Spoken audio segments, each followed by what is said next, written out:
Hello guys, মাইলোর blog চ্যানেলে তোমাদের সবাইকে স্বাগত জানিয়ে আজকের ভিডিওটি শুরু করছি। তো চলো তাড়াতাড়ি ভিডিওটি দেখে নাও। তো দেখে নাও, এটা হচ্ছে আগের দিন সকালবেলায় আমি এটা দিয়ে টিফিন করছিলাম।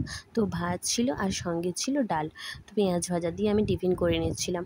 তো যেহেতু টিফিনে তো অত কিছু দরকার হয় না, তো এটা হলেই আমার টিফিন হয়ে যাবে।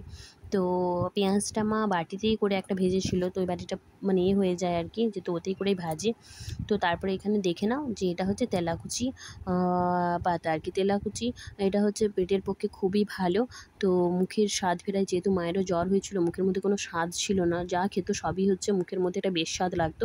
তো তার জন্য এই তেলাকুচিটা নিয়ে এসেছিলো। এটা চচ্চড়ি হবে, এটা খেলে মুখে স্বাদ ফেরে আর পেটের পক্ষেও খুবই ভালো।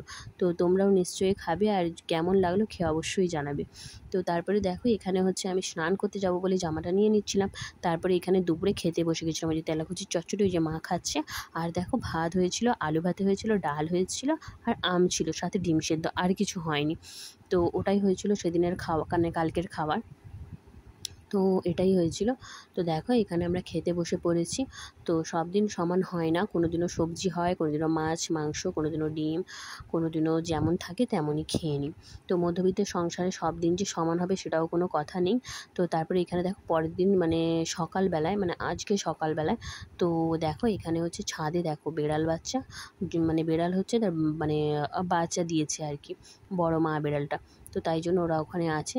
তো বড় হয়ে গেলে নিশ্চয়ই সে তার জায়গায় ফিরে যাবে। যদি তোমাদের ভিডিওটা ভালো লেগে থাকে অবশ্যই like, comment, share and subscribe করে দিও। ভালো থেকো এবং সুস্থ থেকো। পুরো ভিডিওটা দেখার জন্য ধন্যবাদ।